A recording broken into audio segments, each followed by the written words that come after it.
కారణాల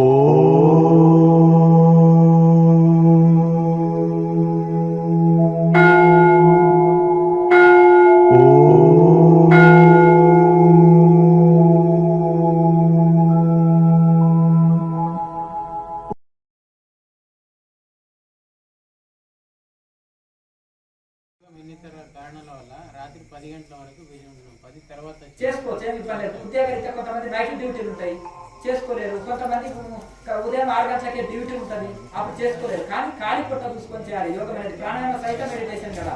ఇది ఖాళీ పొట్టతోటి చేసేది. భోంచేసి చేసేదంటే మీరు ధ్యానం చేసుకోవచ్చు భోంచేసిన తర్వాత, కానీ ప్రాణాయామం చేయదు. ఎందుకంటే అట్లా మనం ఇది ధ్యానం చేస్తే కొత్త వాళ్ళకి నిద్ర వస్తుంది. కానీ గతంలో యోగం చేసి నాడు విశుద్ధి అయిన వాళ్ళకు తిన్న తర్వాత కూర్చున్నా అదేమి కాదు. కానీ ఎంటీ స్టమక్ తోటి ఎక్కువ రిజల్ట్ ఉంటుంది. ప్రాణాయామకు కాలిపొట్ట ప్రాణాయామ సహిత ధ్యానం కనుక ఇది కాలిపొట్టతోటి చేయాలి. మీ యొక్క అంటే మీకు డ్యూటీ లేని సమయంలో 2 టైమ్స్ మీరే దాన్ని ఇది చూసుకోండి, ఆ సమయాలు కేటాయించుకోండి. ఆ డ్యూటీ నుంచి వచ్చినాక ఆ 2 టైమ్స్ సాధన చేసుకొని కాలిపొట్టతో ఉన్నప్పుడు సాధన చేసుకొని సాధన పూర్తి అయినాక ఫోన్ చేసుకోండి. అంటే అదే ఒక 3 అవర్స్ గ్యాప్ ఎప్పుడైనా సరే, ఎప్పుడు ఫోన్ చేసినా కానీ గణపదార్థం తింటే 3 గంటల గ్యాప్, ద్రవాహారం తీసుకుంటే 1 గంట గ్యాప్, ఎప్పుడైనా సరే 3 అవర్స్ గ్యాప్ చూసుకొని కూర్చోవచ్చు. నైట్ అనేది చాలా మంచిది, ప్రకృతి నిద్రపోతుంది రాత్రి పూట. పట్టణాల్లో కూడా ఏ సమస్య ఉండవు. అందుకని లాయమాసే కాశీ మహాపట్టణంలో కూడా రాత్రితో సాధన చేసి తలచిన మహాత్ముడు రోజుకి 8.5 గంటలు చేసేవాడు, 8.5 సంవత్సరాలు చేశాడు. అట్లా నైట్ పూట రాత్రులంతా సాధన చేశాడు. పగలు ఉద్యోగం 5 రూపాయలు నౌకరీ జరపకపోతే 5 భాషలు వచ్చు కాబట్టి 5 రకాల ట్యూషన్స్ చెప్పాడు ఆయన. అవన్నీ చెప్పి సంవత్సరం 4 పిల్లల్ని బాధ్యత కిరాయి రూమ్ లో ఉంటూ మరి ఎట్లా సాధించాడు చూడండి. శరీరం వదిలినాక 3వ రోజు వచ్చి శిష్యులకు దర్శనం ఇచ్చాడు, స్పీచ్ చెప్పాడు.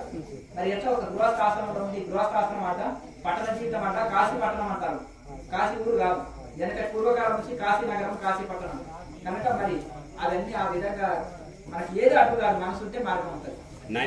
నాకు ఒక గురువు గారు చెప్పింది అయితే పూరకం చేసేటప్పుడు 16 మాత్రల కాలంతో పూరించాలా ఈడనాటితో, తర్వాత కుంభకములో 32 మాత్రల కాలం బంధించమన్నాడు, 24 మాత్రల కాలంతో శ్వాస అట్లా చేసిన కొన్ని రోజులు.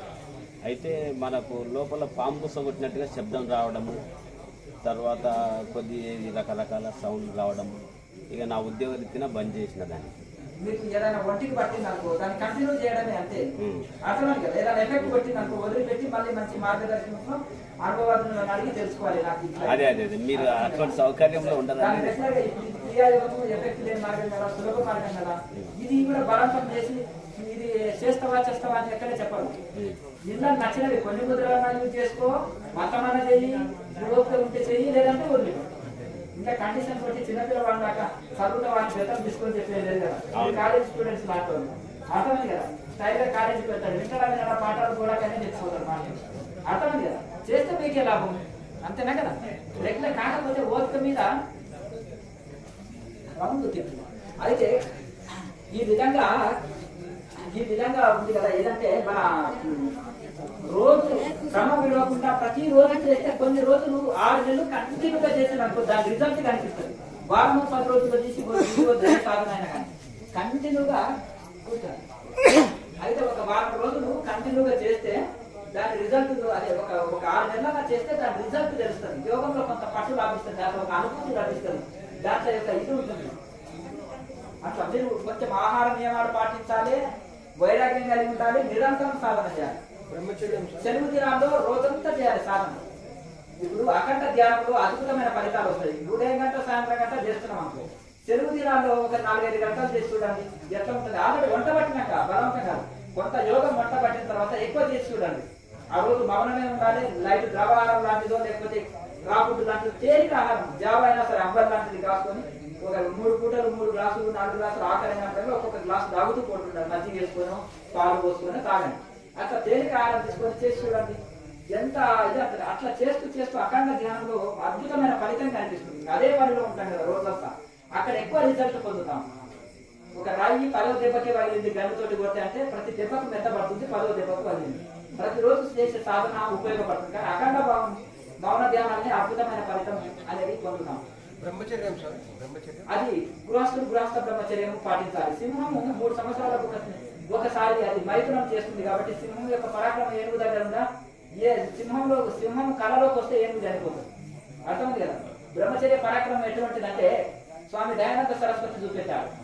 మీలో నాకేమి కనిపిస్తలేదు స్వామి అంటే, ఆ యొక్క పంజాబ్ వాళ్ళు చాలా దృఢమైన రాజులు, 10 మంది గుర్రపు బండి మీద పోయి కూర్చుంటే ఆయన వెళ్ళిపోతుంటే ఆయన ఒకటే చేతి వచ్చి ఇట్లా పట్టుకున్నాడు. అది ఇంకా తిరిగి మళ్ళీ కదలలేదు. 5 గుర్రాలు కూడా 10 మంది ఉన్నది కూడా ఆయన ఇంకా కదలలే, కట్టు వెళ్ళలేదు.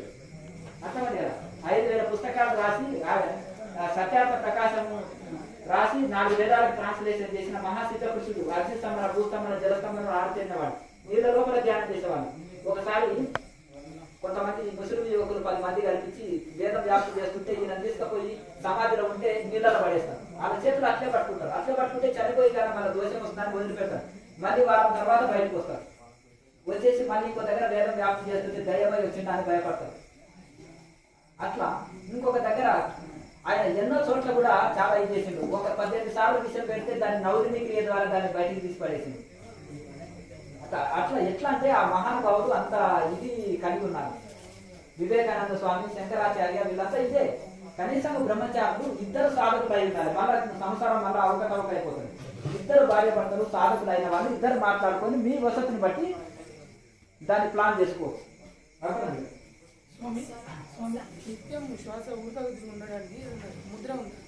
దాన్ని రెగ్యులర్ గా ప్రాణాయామంలో పట్టు సాధిస్తేనే ఊర్ధ్వగతిలో ఉంటుంది. రెగ్యులర్ గా చేయాలి. రెగ్యులర్ గా చేస్తేనే ఇంకా అదే పని. ఇప్పుడు ఇనుప కడ్డీని తీసుకుపోయి నిప్పులో ఎప్పుడు పెట్టి ఊదుతుంటే మనకు ఏముంటది, బయట తీస్తే చల్లగా అవుతుంది. అంతే కదా. ఇంకా సాయంత్రం చేసుకోవడానికి కుదరదు, ఉదయం ఒకటే చేస్తే సరిపోతుంది. చేసుకోండి. ఇంకా 2 పూటలు డబుల్ డ్యూటీ చేస్తే డబుల్ శాలరీ. అర్థం కదా. సింగిల్ డ్యూటీ చేస్తే సింగిల్ శాలరీ.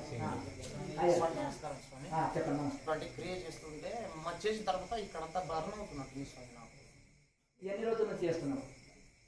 సుమారుగా ఒక 20 days నుంచి చేస్తున్నావు. ఇప్పుడు కొత్తగా చేస్తున్నావు కదా, 4 ఫోల్డ్ చేసుకొని చెయ్యాలి. ఎందుకంటే నువ్వు 4 సరిగ్గా ఫోల్డ్ చేయడానికి వల్ల పొట్టలో వేడి చేరి నీకు అట్లా అనిపిస్తుంది. ఇక్కడ తగులుతున్నట్టు స్వామి. అదే 4 ఫోల్డ్ చేసి పెట్టుకోండి. 4 కరెక్ట్ పొజిషన్ లో ఫోల్డ్ చేస్తే శరీరంలో ఉడుకు పెరగదు, వేడి రానియదు. కండ్ల వేడి, పొట్టలో వేడి, శిరో వేడి చేరుతుంది. లేకపోతే అంటే 4లో లాలాజలం అయితే బాగానే వస్తే ఇంకా వేడి చేయదు, వేడి చేయదు. అంటే ఆ స్పర్శ మీకు తెలిసినట్టు కనిపిస్తుంది ప్రాణాయామంలో.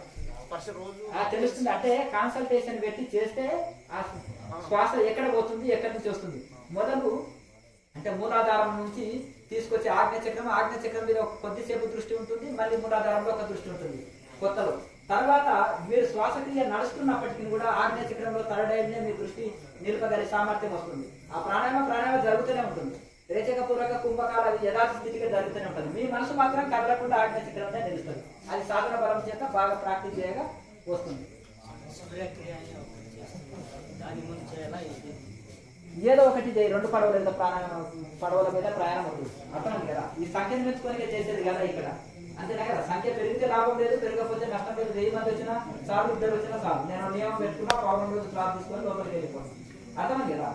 అర్థం ఇది సంయోగన. సూర్యుని చూసి చేసే ధ్యానమా? సూర్యక్రియ చూసి ధ్యానం చేసేది కాదు. సూర్యక్రియ అని కళ్ళు మూసుకొని చేసేది. సూర్య నమస్కార టైప్ ఉంటుంది. సూర్య నమస్కార టైప్ ఉంటుంది స్వామి. సూర్యక్రియ కళ్ళు మూసుకొని చేస్తాం. చూడండి, ఆ పేర్లే రకరకాలుగా పెట్టేసి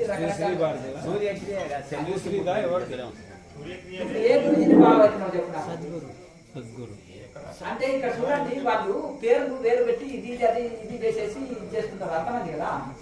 ఏదైనా ప్రాణాయామ సహిత మెడిటేషన్ ఉండాలి. ఓకే, ప్రాణాయామం ఉందా అందరూ?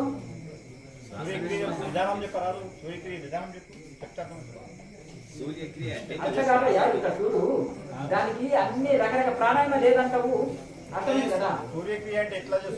గుండెని ఉంటుంది. ఎందుకు ఆయన కనిపించేస్తారు? కొన్ని నియమాలు ఉంటాయి ఎవరికైనా. ఒకటి ఇక్కడ చూడు, నువ్వు అందులో ప్రాణాయామం లేదు కదా. లేనప్పుడు ప్రాణాయామం అనేది చాలా గొప్పది. ఇంకా రాకెట్ బుల్లెట్ లాంటిది. అర్థమైంది కదా. ఇంకా రాకెట్ స్పీడ్ ప్రాణాయామంతో కూడుకున్న మెడిటేషన్ ఏదైనా. ప్రాణాయామం లేనిది ఆసనం కానీ ప్రాణాయామం లేనిది ఏదైనా కొద్ది ఫలితం ఇస్తుంది. ఇంకా ఇప్పుడు ఒక నాటు చుట్టాలు అందులో గుండు మందు వేస్తే ఎట్లుంటుంది, కోట కూడా తెలుస్తుంది, డమ్ము అనే సౌండ్ వస్తుంది. అర్థమైంది. అందుకని ఈ ప్రాణాయామం సైత కూడుకున్నది ఉంది కదా. ఇది ప్రాణాయామం ఉంది, ఇంట్లో ముద్ర ఉంది, ఆసనం ఉంది, ఇంట్లో అన్ని ఉన్నాయి కదా. ఇది రెగ్యులర్ గా చేసుకో. ఒకవేళ నీకు ఇంకేదైనా పద్ధతి నచ్చితే దాన్ని ఫాలో కావచ్చు. అర్థమైందా? సాధన నుంచి బయటకు వచ్చినాక కొన్ని ఆసనాలు ఉంటాయి కదా ఫిజికల్, అది సాధన ముందు చేసుకోవచ్చు శరీరం ఫ్రీగా, సాధన తర్వాత చేసుకోవచ్చు. సూక్ష్మ వ్యాయామం కానీ, సూర్య నమస్కారాలు, కొన్ని ఆసనాలు, సూర్యక్రియ ఆసనాలు ఇవన్నీ ఉన్నాయి కదా, ఫిజికల్ ఎక్సర్సైజ్ కదా ఆసనాలు కదా, అవి ఏమంటే తర్వాత చేసుకోవచ్చు. ఈ జ్యోతిముద్ర తర్వాత ఇంకా మీరు సాదా మెడిటేషన్ ఏమి చేయనక్కర్లేదు. సాదా మెడిటేషన్ మొదలై సాదా మెడిటేషన్ చేస్తే నిద్రమత్తులోకి వెళ్ళిపోతాం, నాడు శుద్ధి లేక. అదే క్రియ చేసిన తర్వాత ధ్యానం ఉంటే ధ్యానావస్థ చెందుతాం. ఈ ఆసనాలు అనేది ధ్యానం కంటే ముందు చేసుకోవచ్చు, ధ్యానం తర్వాత చేసుకోవచ్చు, ఇబ్బంది లేదు. వీటిని బట్టి చెబుతున్నారు కాస్త ఎక్కువ అభ్యాసం చేసుకోవచ్చు. కొత్త వాళ్ళకు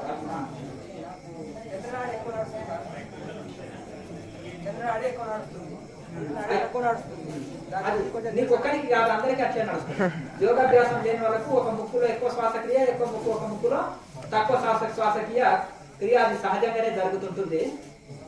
దానికి మనం రెగ్యులర్ గా ప్రాణాయామం చేయగా రెండు ముక్కులంలో సమానంగా జరిగే ఇది అభ్యాసం చేయగా అదే సెట్ అయిపోతుంది. దానికి ఏదైనా పత్రిక లాంటిది ప్రాక్టీస్ చేసుకోవచ్చు. ఈ ప్రాణాయామంలో పట్టు సాధిస్తే ఇంకా అది అవసరం లేకుండానే సహజంగా రెండు ముక్కులో సమానంగా నడుస్తుంది. చేయొచ్చు, మంచిది కదా. ఇవి కొన్ని ఆసనాలు అభ్యాసం చేసుకోవాలి వచ్చిన వాళ్ళు, రాకపోతే అభ్యాసం చేసుకోవాలి, ఇబ్బంది లేదు.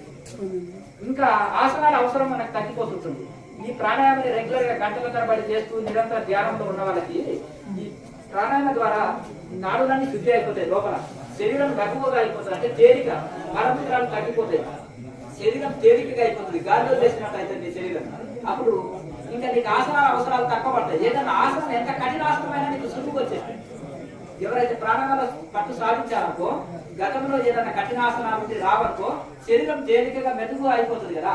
అప్పుడు గతంలో కఠినంగా దోచిన ఆసనం ఇక్కడ చాలా సులువుగా అయిపోతుంది. అట్లా ఈ యోగాభ్యాసం వల్ల ఆహార నియమాలు పాటించాలి, చక్కగా నిరంతరం సాధన చేయాలి, అప్పుడు ఎక్కువ రిజల్ట్ పొందుతాను. 4 రోజులు చేసి వదిలిపెట్టాను, ఆహార నియమాలు పాటించకపోతే ఎక్కువ ఫలితం పొందలేదు.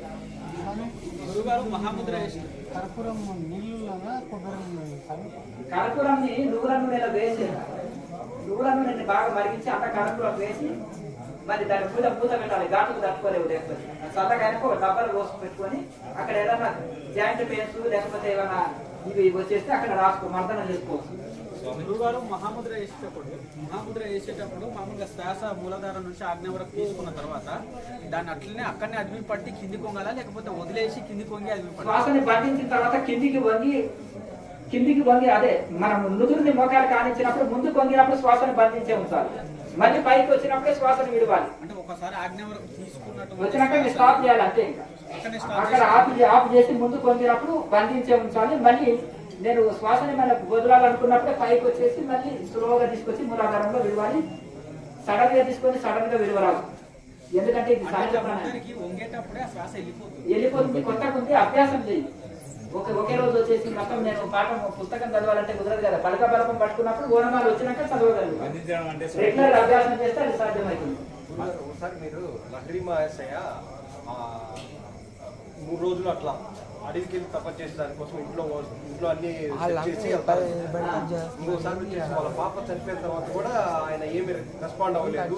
ఆయన ఆ స్టేజ్కి వెళ్ళారు. సో ఆయన ఆ స్టేజ్కి వెళ్ళినప్పుడు మళ్ళా అడవికి ఎందుకు 3 రోజుల సంవత్సరాలు అన్ని సెట్ చేసి అడవికి వెళ్ళాల్సి తనలో తాను ఉండాలి. నాకు ఈ బంధాలు ఎప్పుడో ఒకసారి వదలాలి మనసా, వదిలి చూడు 3 రోజులు ప్రిపేర్ కావడం. మీరు ఏదైనా టూర్ వెళ్తే ఇంట్లో ప్రిపేర్ అవుతారు కదా, అంటే ఆ స్టేజ్ అని కాదు. ఆయన ఆ స్టేజ్ అందుకున్నప్పుడు కాదు, అంతకు ముందు అడిగి వెళ్ళి చేసేది ఎప్పుడంటే ఈ సడన్ గా ఎప్పుడో ఒకసారి సంసారం పై బిడ్డను వదలాలి కదా. అన్ని ఇంట్లో అన్ని సెట్ చేసి అడవికి చిన్న బ్యాగ్ వేసుకొని వెళ్ళి ఏకాంతంలో ఏదో చెట్టు కింద కూర్చొని మౌనం పాటించుకొని లైట్ ఆహారం తీసుకుంటూ 3 రోజులు క్రియ నాన్ స్టాప్ 24 hours. ఏదో గుహలో కూర్చున్న వాడు 3 రోజులు 24 hours సాధన చేసుకొని ఇంటికి వచ్చేవారు. అది బిగినింగ్ స్టేజ్ లో. అప్పుడు ఆయన బిగినింగ్ స్టేజ్ అంటే ఇంకా ఆత్మజ్ఞానం రాకముందు చేసింది అట్లా. మళ్ళీ ఇంట్లో 24 ఇంట్లో రోజుకు 9 గంటలు అర్ధరాత్రి మొత్తం నిద్రని త్యాగం చేసి సాధనలని, అంటే నిద్రపోయే శక్తిని ఆయన సాధన ద్వారా పొందేవాడు. తింటే పొందే శక్తి, నిద్రలో వచ్చే విశ్రాంతి, ఆ సాధన ద్వారా ఆ విశ్రాంతి ఆయన పొందేవాడు. అంటే ఆయన ఎంత కఠోర పరిశ్రమ చూడండి. మరి ఎంత త్యాగం లేదు, యోగం లేదు. వాళ్ళు అంత నిర్ణయం తీసుకొని అంత ఏదో సాధించాలనే తపనతోటి వాళ్ళు ఉన్నారు. అప్పుడు అది సాధ్యమైంది.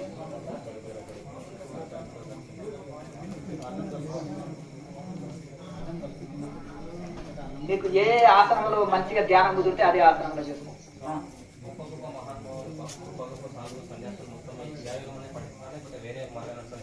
యోగం అనేది అంత 24 రకాలు ఉండదయ్యా, కొద్దిపాటి భేదంతో ఉంటుంది. అందరు పతంజలి చెప్పిందే ఉపనిషత్తు సారమే ఇదంతా. ఒక్కొక్కరు పాయింట్ తీసుకుంటారు. ఒకరికి సముద్రంలో నీళ్లు, ఒకరు చెంబు తీసుకుపోతారు, ఒకరు ట్యాంకర్ తీసుకుపోతారు, ఒకరు పాత్రలు తీసుకుంటారు. ప్రాణాయామం అనేది కొద్దిపాటి భేదంతో ఉన్నా కానీ ఇవన్నీ యోగం చేస్తే తప్పకుండా అద్భుతమైన ఫలితం పొందుతాం. ఇది అనేది ఏంటంటే ఇందులో అటయోగ, రాజయోగ, మంత్రయోగ, లయయోగంలోని మెయిన్ పాయింట్స్ తీసుకొని సింపుల్ గా తయారు చేశారు. ఇప్పుడు గృహస్థాశ్రమంలో ఉన్నారు, అటం తిట్టం ఏది పడితే అది చేయనికి లేదు, సైడ్ ఎఫెక్ట్ కొట్టి కదా. ఇందులో ఎటువంటి సైడ్ ఎఫెక్ట్ లేకుండా సింపుల్ సిటీ. ఇప్పుడు ఒక యోగి ఆత్మకథ చదవండి, అది 100 భాషల్లోకి రిలీజ్ అయింది. 100 భాషల్లోకి రిలీజ్ అయింది. అది మరి ఫారిన్ కంట్రీల్లో వాళ్ళకందరికి 360 దేశంలో ఆయన చైతన్యం తీసుకొచ్చాడు. పరమహంస యోగానంద గాంధీజీ కూడా అది నేర్పారు. మరి ఆ యొక్క స్వాతంత్ర సమరయోధులకు కూడా రాయలవాసి అందరికీ క్రియాయోగం ఇచ్చారు. ఇలా అది సింపుల్ గా ఉండి సైడ్ ఎఫెక్ట్ లేకుండా ఒక గృహశాస్త్రంలో ఉండి కూడా, పట్టణ జీవితంలో ఉండి, ఉద్యోగ జీవితంలో ఉండి కూడా చేసుకునేటట్టు సింపుల్ గా తయారు చేశారు. అది మీరు తయారు చేయడం కాదు, ఆల్రెడీ పద్ధతి చేసిన తపస్సు, స్వాధ్యాయం, తీసుకుంటున్నా చేయాలి కదా. ఇట్లా ఆత్మ విచారణ చేయాలి, భగవంతుని సమర్పించి చేయాలి, ప్రాణాయామం చేయాలి, ధ్యానం చేయాలి. పతంజలి మహర్షి రోజు చదువు సమాధి పొందాలంటే ఏం చేయాలంటే క్రియాయోగం చేయాలని ఆయన చెప్పింది, నేను రాసి పెట్టలే కదా అంతా. అంతేనే కదా. ఇప్పుడు సమాధి గురించి చెప్పాడు. మొదటి పాఠం అంతా సమాధి మహిమనే చెప్పాడు. రెండవ పాఠంలో మరి సమాధి ఎట్లా పొందాలి స్వామి అని అడిగితే క్రియాయోగం ద్వారా పొందొచ్చు అని రెండవ పాదంలో, సాధన పాదంలో మొత్తం క్రియాయోగం మహర్షి చెప్పాడు. గృహశాస్త్రంలో ఉండి, పట్టణ జీవితంలో అన్నింటిలో ఉండి ఏది చాలా సింపుల్ పద్ధతి అని పద్ధతి మహర్షి చెప్పాడు. పతంజలి సూత్రాలు చెప్తున్నాను, అవి చూసుకో, రోజు చదువుకో. స్వామి కర్మ అనేది తొలగాలంటే ఏం చేయాలి స్వామి? మంచి తొందరగా అంటే మంచి మార్గంలో, సన్మార్గంలో వెళ్ళాలంటే కర్మ అనేది తొలగాలంటే అంటే మనము ఏదైతే ఉంటుందో మంచి సాంగత్యం చేయాలి, మంచి ధ్యానం చేసుకునే సాంగత్యం చేయాలి, మంచి గ్రంథాలు చదవాలి, శాకాహారం తీసుకోవాలి, తేలికాహారం తీసుకోవాలి, నిరంతరం యోగం చేసుకోవాలి, వైరాగ్యం కలిగి ఉండాలి. అజ్ఞానుల సాంగత్యం కలవద్దు. అజ్ఞానుల సాంగత్యంతో అజామిలుడు భ్రష్టుడైపోయిండు. అలాగే 4 వేదాలు చదివి కూడా, అలాగే ఈ యొక్క జ్ఞానుల సాంగత్యంతో రత్నాకరుడు, బంతికోటు దొంగ, తల నరికే వాళ్ళు కూడా మహా ఋషి అయిపోయారు. ఎవరు? నారదుని సాంగత్యంతో. అంటే దీన్ని బట్టి చూస్తే సాంగత్య దోషం అంటారు కదా. పిల్లవాడు మంచివాడు కానీ సాంగత్య దోషంలో చెడిపోయింది, కాలేజీకి పోయినప్పుడు దోస్తులు ఎవరి అంటారు కదా.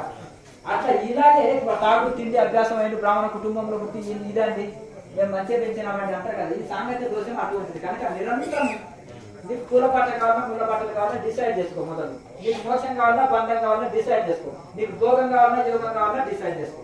ఇక మరి భోగం విడవాలి, యోగం కావాలంటే కొన్ని త్యాగం చేయండి, కొన్ని లభించవు. అట్లాగే చూడు, ఆ విధంగా నిరంతరం సాధన చేస్తే నువ్వు ఆ స్థితి తప్పకుండా కొంతకాలం పడుతుంది, టైం పడుతుంది. వ్యవసాయదారులు 6 నెలలు ఎదురు చూస్తారు పంట కోసం. అలాగే ఉద్యోగం కావాలంటే 12 ఏళ్ళు 15 ఏళ్ళు చదువుతారు. దానికనే కొంచెం 18 ఏళ్ళు చదివితే పీజీ పిహెచ్డీ పూర్తి చేసుకుని ఒక ఆఫీసర్ అవుతారు. అట్లా దానికోసం కొత్త వాళ్ళకి ఛాన్స్. ఎవరన్నా ఇంకా మీకు 100 ప్రశ్నలు ఎవరంటే అందరూ రాసుకోండి, యూట్యూబ్ లో రెగ్యులర్ గా వస్తుంటాయి. ఉన్నాయి కదా, నోట్ బుక్ పెట్టితే ప్రశ్నలు జవాబులు అన్నీ ఉన్నాయి. అయ్యా ఇక్కడ నోట్ బుక్ ఇవ్వండి, ప్రశ్న జవాబుల బుక్ ఇవ్వండి, ఇక్కడ ఇక్కడ ఇక్కడ పెట్టండి. ఎవరన్నా రాస్తారు. కొత్త వాళ్ళందరికీ అవకాశం ఇస్తాం, ఎందుకంటే ఒక్కరే ఎక్కువ చేసేది. ఇంకెవరన్నా మీ పేరు నమోదు చేసుకొని వాళ్ళు ఉంటే చేసుకోండి. ఆ రిజిస్టర్ లో మొత్తం నోట్ చేయండి. ఆ రిజిస్టర్ కూడా ఇవ్వండి. ఎవరైనా నమోదు చేస్తున్నారంటే ఆ ప్రశ్న జవాబులు అందరూ రాయండి. మీకు క్రియాయోగ పుస్తకాలు రాసిన అందులో అన్ని ఏడు జవాబులు ఉన్నాయి. అవి కూడా కొనుక్కోండి, అవి కూడా తీసుకొని చదువుకోండి. యూట్యూబ్ ని కూడా ఫాలో అవ్వండి. కానీ కేఎంసీ ఛానల్ ఎవరైతే సబ్స్క్రైబ్ చేసుకోలేదో అది చేసుకోండి. అప్డేట్స్ వస్తుంటాయి రెగ్యులర్ గా, అవి రెగ్యులర్ గా ఫాలో అవుతూ ఇలాంటి